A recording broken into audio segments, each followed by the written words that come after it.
साथियों, आप सभी का इस प्लेटफॉर्म पर स्वागत है।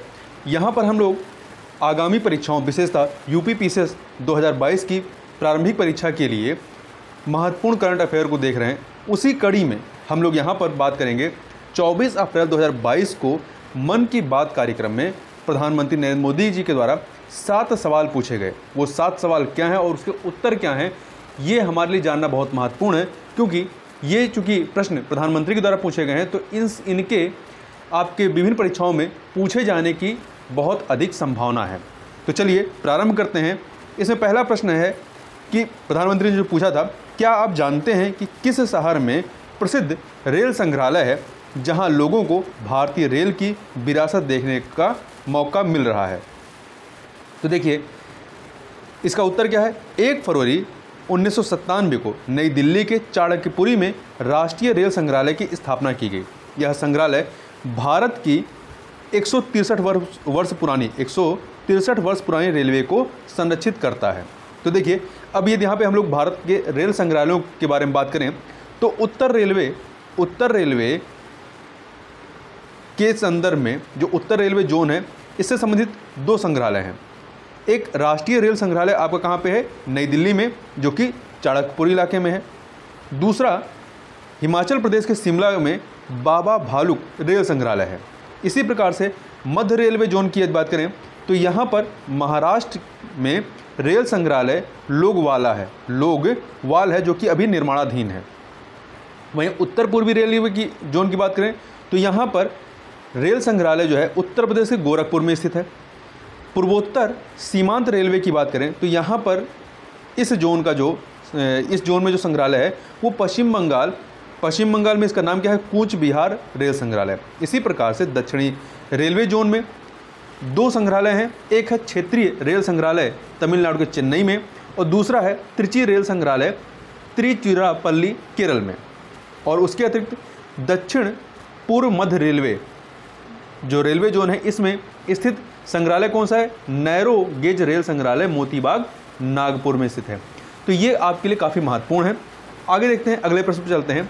अगला प्रश्न था कि क्या आप जानते हैं मुंबई में कौन सा संग्रहालय है जहां करेंसी का इवोल्यूशन देखने को मिलता है? यहां ईसा पूर्व 6वीं शताब्दी के सिक्के मौजूद हैं, तो ई मनी भी है। इसका उत्तर है भारतीय रिजर्व बैंक मौद्रिक संग्रहालय मुंबई में 6वीं शताब्दी के सिक्कों से लेकर के आरंभिक वस्तु विनिमय प्रणाली और कागज़ के पैसों के साथ साथ बाजार और इलेक्ट्रॉनिक लेन देन भी देखने को मिलते हैं। तीसरा प्रश्न पूछा गया था कि विरासत एक खालसा भी संग्रहालय से जुड़ा है। क्या आप जानते हैं कि यह संग्रहालय पंजाब के किस शहर में स्थित है? विरासत एक खालसा जो है सिख धर्म का एक संग्रहालय है जो चंडीगढ़ के पास स्थित शहर आनंदपुर साहिब में स्थित है। विदित हो कि इस संग्रहालय को सिखों के 10वें और अंतिम गुरु गोबिंद सिंह जी द्वारा लिखित शास्त्रों के आधार पर सिख इतिहास के 500 साल व खालसा के जन्म के 300वीं वर्षगांठ के रूप में बनवाया गया है। अगला प्रश्न है 4 नंबर का। पतंग में तो आप सबको बहुत आनंद आता होगा। देश का एकमात्र पतंग संग्रहालय कहाँ स्थित है? तो ये महत्वपूर्ण है, तो ध्यान रखिएगा। एक सेकेंड। देश का एकमात्र पतंग संग्रहालय गुजरात के अहमदाबाद के पालड़ी क्षेत्र में स्थित है, जहां प्रत्येक वर्ष मकर संक्रांति पर पतंगबाजी महोत्सव का आयोजन किया जाता है।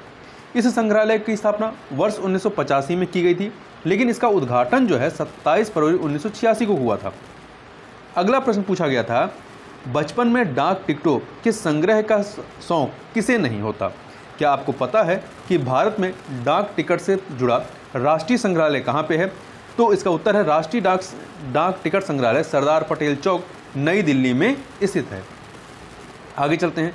6ठा प्रश्न पूछा गया था, गुलशन महल नाम की इमारत में कौन सा संग्रहालय है? इसमें आप फिल्म डायरेक्टर बन सकते हैं, कैमरा एडिटिंग की बारीकियों को भी देख सकते हैं। इसका उत्तर है गुलशन महल नाम की इमारत में national museum of Indian cinema है, जो मुंबई में स्थित है। वहीं अगला प्रश्न था, 7वें नंबर क्वेश्चन था, क्या आप ऐसे किसी म्यूजियम के बारे में जानते हैं जो भारत के टेक्सटाइल से जुड़ी विरासत को दर्शाता है? तो यह है कैलिको संग्रहालय अहमदाबाद गुजरात के अहमदाबाद में स्थित कैलिको संग्रहालय। तो ये 7 प्रश्न जो हैं आपके लिए आगामी परीक्षाओं के दृष्टि से काफ़ी महत्वपूर्ण हैं। तो इस वीडियो में बस इतना ही, मिलते हैं नेक्स्ट वीडियो में, तब तक के लिए बहुत बहुत धन्यवाद।